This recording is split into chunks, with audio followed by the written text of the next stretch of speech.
ఇప్పుడు చూద్దాం బ్రాహ్మణ స్వాగతం మరియు అన్న ప్రోక్షణ. శుద్ధీకరణ తరువాత శ్రాద్ధకర్త ఆచమని, జలపాత్ర, దర్భ మరియు నువ్వులను చేతిలో పట్టుకొని బ్రాహ్మణుల చుట్టూ ప్రదక్షిణ చేసి ఆగ్నేయ దిశ వైపునకు సాష్టాంగ నమస్కారం చేస్తాడు. వేద విధి బ్రాహ్మణే వసంతి తస్మాత్ బ్రాహ్మణేభ్యో సవిద్భ్యో దివే దివే నమస్కుర్యాన్నా శ్రీలంకీర్తయే దేతా ఏవ దేవతా ప్రీణాతి ద్వౌ నమస్కారౌ కృత్వా. తరువాత అపసవ్యం చేసి అనగా జంధ్యమును కుడి భుజంపై వేసుకుని ఈ క్రోధమును దూరం చేసుకుని మనస్ఫూర్తిగా బ్రహ్మచర్య వ్రతమును పాటించి శ్రాద్ధం చేస్తాను అని చెప్తాడు. జంధ్యమును కుడి భుజంపై వేసుకోవడం వలన అనగా అపసవ్యం చేసుకోవడం వలన శ్రాద్ధకర్తుడి సూర్యనాడి కార్యనిరతమవుతుంది. తరువాత ఈరోజు నాకు పితా మరియు పితామహుల శ్రాద్ధం చేసే అధికారం ప్రాప్తమవ్వని అని అడుగుతాడు. తరువాత దైవ బ్రాహ్మణుడి చేతిలో దర్భను ఇస్తాడు. దీనిని ఆమంత్రించడం అని అంటారు. తరువాత పితృబ్రాహ్మణుడికి దర్భను ఇచ్చి ఆమంత్రిస్తాడు. ఇప్పుడు దైవ బ్రాహ్మణుడి వద్ద యవోదకములోని దర్భను తిప్పుతూ బార్లీతో ఇలా రేఖ వెయ్యాలి. పితృబ్రాహ్మణుడి వద్ద ముందుగా తిలోదకమును ఉపయోగించి తరువాత నల్ల నువ్వులను ఉపయోగించడం జరుగుతుంది. ఇప్పుడు ప్రదక్షిణ యొక్క విరుద్ధ దిశలో అనగా తన ఎడమవైపు నుండి కుడివైపునకు తిరుగుతూ అష్టదిక్కులకు నువ్వులను చిలకరిస్తారు. తరువాత వంటగదిలోకి వెళ్ళి భోజనంపై అభిమంత్రం చేసిన జలమును చిలకరించాలి. ఇప్పుడు చూద్దాం విశ్వదేవుడు మరియు పూర్వీకులకు ప్రార్థన. ఇప్పుడు సవ్యం చేసుకుని అనగా జంధ్యమును ఎడమ భుజంపై వేసుకుని దైవ బ్రాహ్మణుడి వద్ద కూర్చుని విశ్వదేవుడికి ప్రార్థన చేస్తాడు.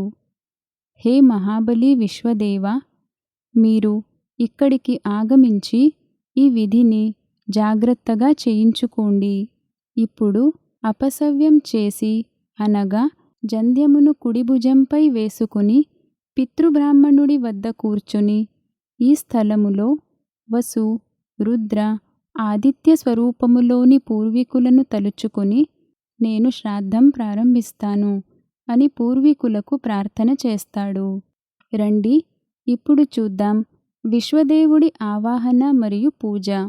దైవ బ్రాహ్మణుడి క్రింద బార్లీ మరియు దర్భను పెట్టి విశ్వదేవుడికి ఆసనమివ్వబడుతుంది. చేతిలో దర్భను పెట్టి విశ్వదేవుణ్ణి ఉద్దేశించి ఇప్పుడు నేను మీ పూజ చేస్తాను అని చెప్తాడు. 2 అర్ఘ్య పాత్రలను ముందుంచుకొని వాటిలో యవోదకం మరియు బార్లీ వేస్తాడు. ఈ విధంగా పాత్రను ఈ కార్యం కొరకు తయారు చేయడం జరుగుతుంది. దేవార్ఘ్యపాత్రే సంపన్నే. ఇప్పుడు శ్రాద్ధకర్త ఎడమ చేతిలో బార్లీ తీసుకుని కుడి చేతి నుండి బ్రాహ్మణుడి శరీరంపై చరణాల నుండి మొదలుకొని తలపై వరకు వేస్తాడు. మిగిలిన బార్లీని ఎదుట భూమిపై పెట్టి కర్త తన కుడి చేతి నుండి అర్ఘ్యమునిస్తాడు. గంధం, పువ్వులు, ధూపం అనగా అగర్బత్తి మరియు నీరాంజనతో పూజ చేస్తాడు. ఇప్పుడు చూద్దాం పూర్వీకుల ఆవాహన మరియు పూజ. కర్త అపసవ్యం చేసి గంధం, భృంగరాజ మరియు పువ్వులను పితృబ్రాహ్మణుడి చేతిలో ఇస్తాడు. వామదిక్కుకు అనగా యాంటీక్లాక్వైజ్ దిశలో అగర్బత్తి మరియు దీపముతో హారతినిస్తాడు. పితృబ్రాహ్మణుడి చేతిలో వక్క, దర్భ మరియు నువ్వులను ఇవ్వడంతో ఈ పూజాకృతి పూర్తవుతుంది. కర్త పూజలో ఏవైనా తప్పులు జరిగియుంటే క్షమించండి అని అడుగుతాడు. పితృబ్రాహ్మణుడి వద్ద పెట్టిన పాత్రలో జలము, పువ్వు మరియు నువ్వులను వేస్తాడు. పాత్రపై చెయ్యి పెట్టి పాత్రను సిద్ధపరుస్తాడు. ఇప్పుడు పితృబ్రాహ్మణుడి తల నుండి మొదలుకొని చరణముల వరకు నువ్వులను వేస్తాడు. సమస్త పితॄన్ ఆవాహయామి.